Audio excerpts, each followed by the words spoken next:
Guys ഞങ്ങൾക്ക് അങ്ങനെ ശങ്കം visa അടിക്കാൻ പോവാണ്, ജർമ്മനി വിസ അടിക്കാൻ പോവാണ്. ഞങ്ങളുടെ ഫ്രണ്ടിൽ നിന്ന് കൊച്ചു കരഞ്ഞോണ്ടേ ഇരിക്കുകയായിരുന്നു. കാരണം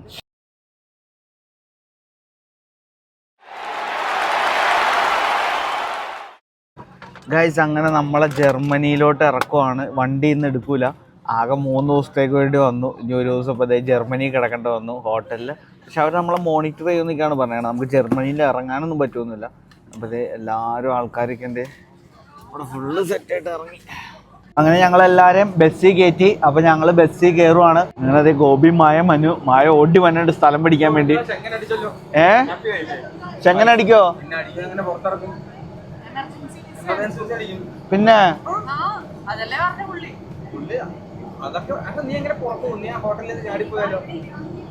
ഗായ്സ് ഞങ്ങൾക്ക് അങ്ങനെ ശങ്കം വിസ അടിക്കാൻ പോവാണ്, ജർമ്മനി വിസ അടിക്കാൻ പോവാണ്. എടാ നമുക്ക് ഗുണം ചെയ്യോ ഫ്യൂച്ചറില്? ഗായ്സ് ഇന്ന് രാത്രി ഞങ്ങൾ അവിടെ തുർക്കിയിൽ റൂമും കാര്യങ്ങളെല്ലാം എടുത്തിട്ടുണ്ട് എല്ലാം. പക്ഷെ ഞങ്ങളുടെ കേസ് ഓക്കെയാണ്. പക്ഷെ ഞങ്ങളുടെ ഫ്രണ്ടിൽ നിന്ന് കൊച്ചു കരഞ്ഞോണ്ടേ ഇരിക്കുമായിരുന്നു. കാരണം അതിന് നാളെ എന്തോ എക്സാമോ തുർക്കിയിൽ നിന്ന് അടുത്ത ഫ്ലൈറ്റ് ഉണ്ട്. അപ്പം രാവിലെ 8 മണിക്കാണ്ട്. അപ്പോൾ അതൊക്കെ ഒന്ന് ആലോചിക്കുമ്പോൾ നമ്മളേക്ക് ലക്കിയാണ്. നമ്മൾ ജർമ്മനിയിൽ വന്ന് ഇറങ്ങി. ഇനിയിപ്പോൾ ഇവിടെ നമുക്ക് വേറെ ഫ്ലൈറ്റ് ഇല്ല. കാര്യം എന്താണെന്ന് വെച്ച് കഴിഞ്ഞാൽ നമ്മുടെ വണ്ടി നിന്നു പോകാനുള്ള കാരണം എന്താണെന്ന് വെച്ച് കഴിഞ്ഞാൽ നമ്മുടെ പൈലറ്റ്, അതായത് ഫ്ലൈറ്റിൻ്റെ ക്യാപ്റ്റന് ഒരു കൊളാപ്സ് വന്ന് അങ്ങനെയാണ്.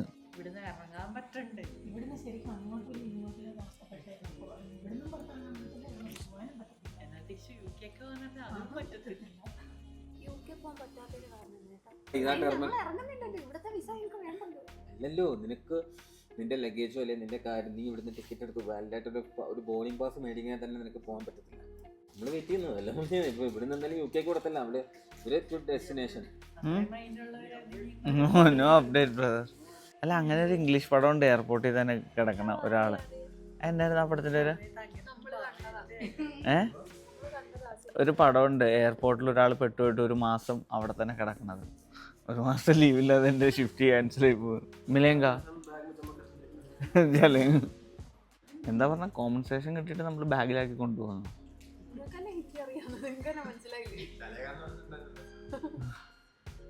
ആ ഇടയ്ക്ക് എൻ്റെ അല്ല ഞാൻ വീഡിയോ എടുക്കുന്നതിൻ്റെ ഒരു ഇതിൽ ക്ലിക്കായില്ല.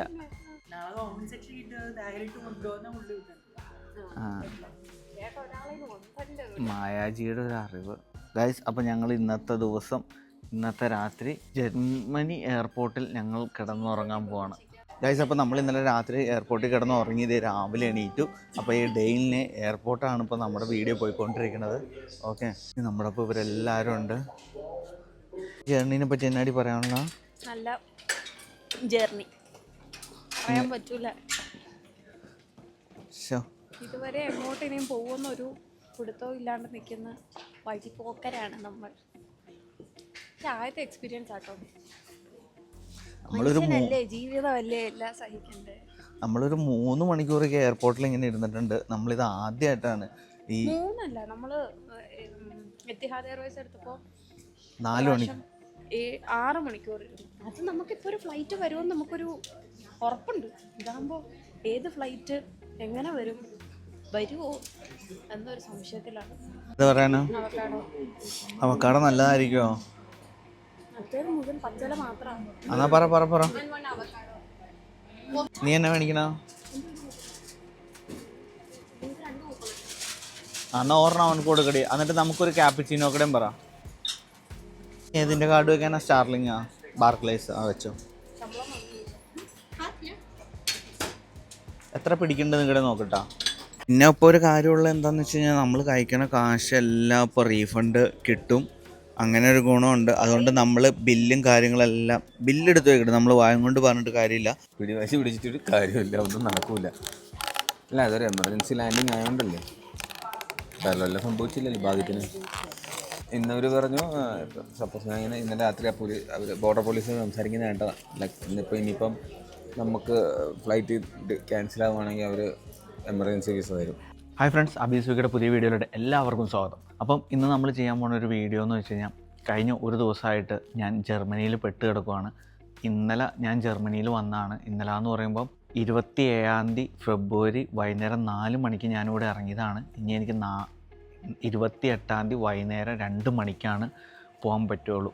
അപ്പം ഏകദേശം ഒരു ദിവസം ആയിട്ട് നമ്മളിവിടെ പെട്ട് കിടക്കുവാണ്. ഞങ്ങൾ 40 പേരോളം ഉണ്ട്. അപ്പം ഞാൻ ഈ വീഡിയോ ഒരാളെ കുറ്റപ്പെടുത്താനോ ഒന്നുമല്ല, പക്ഷേ ഞങ്ങൾ ചെയ്ത കുറച്ച് കാര്യം ഇങ്ങനെയൊക്കെ പെട്ടു പോകുമ്പം ഇപ്പം ഞങ്ങൾ 40 പേരുണ്ട്. അതിൽ ഞങ്ങൾക്കൊരു ടീം പോലെ ഒരു 8 പേരെ കിട്ടി. ഞങ്ങൾ 3 മലയാളി ഫാമിലിയും ഒരു കാശ്മീരി ഫാമിലിയും ഞങ്ങളുടെ ഒപ്പം ഉണ്ട്. അപ്പോൾ ഒരു ഞങ്ങൾക്ക് അത്യാവശ്യം ഒരു എന്താ പറയുക, അവരായിട്ട് സംസാരിക്കാനും ടൈം സ്പെൻഡ് ചെയ്യാനൊക്കെ പറ്റി. അപ്പം ഇങ്ങനെ വന്നപ്പം ഞങ്ങളെടുത്ത കുറച്ച് കാര്യങ്ങൾ ഞങ്ങൾ ചെറിയ കാര്യങ്ങളാണ്. ഇതിനെപ്പറ്റി വലിയ ഇൻഫർമേഷനൊന്നും നമുക്കും അറിയില്ല. ഫ്ലൈറ്റ് 24 മണിക്കൂർ കഴിഞ്ഞ ഫ്ലൈറ്റ് 24 മണിക്കൂർ കഴിഞ്ഞ് ഞങ്ങൾ ഫ്ലൈറ്റ് ഇറങ്ങി ഗൈസ്. ഇവരാണ് നമ്മൾ എത്തിച്ചത് ഗൈസ്. അങ്ങനെ ഇസ്താംബുളിൻ്റെ മണ്ണിൽ നമ്മൾ കാലുകുത്തുന്നു. ഇസ്താംബുൾ എയർപോർട്ട് എത്തി നമ്മളിതേ വെളിയിലോട്ട് ഇറങ്ങുവാണ്. ടാക്സി വെളിയിലാണ് നിൽക്കുവാണ്. ടാക്സിക്കാരനൊക്കെ പക്കാ സെറ്റപ്പാട്ടോ. നമ്മുടെ ഫ്ലൈറ്റ് നോക്കി നമ്മളിവിടെ ഇറങ്ങിയപ്പോൾ തന്നെ പുള്ളിയുടെ മെസ്സേജ് ആദ്യം കണ്ട്, ഗൈസ് ഞങ്ങൾ വെളിയിലുണ്ട്, നിങ്ങൾ പെട്ടി എടുത്തിട്ട് വന്നോളാൻ പറഞ്ഞു. ഓക്കെ, അതെല്ലാം നമ്മുടെ ഗോപി ആയിരുന്നു ഫുള്ള് മാനേജ് ചെയ്തു. Welcome to Istanbul. പോയി നല്ല വലിയ എയർപോർട്ടില്ലേ? ഭീമ പറ, നമ്മുടെ സബ്സ്ക്രൈബേഴ്സിനെല്ലാം പറഞ്ഞു കൊടുക്കുക. നമ്മളവിടെ പിക്ക് ചെയ്യാനായിട്ട് ഗോപിയുടെ ദോസ്ത് വരാമെന്ന് പറഞ്ഞിട്ടുണ്ട്. ഇവിടെ ഇഷ്ടമായിട്ട് room booking, taxi booking, hotel booking, അത് എല്ലാവരും നമ്മളെ വിളിക്കണ്ട കേട്ടോ. പക്ഷെ നമ്മൾ ആരെയും മൈൻഡ് ചെയ്തില്ല. Global exchange, Gopi Krishnan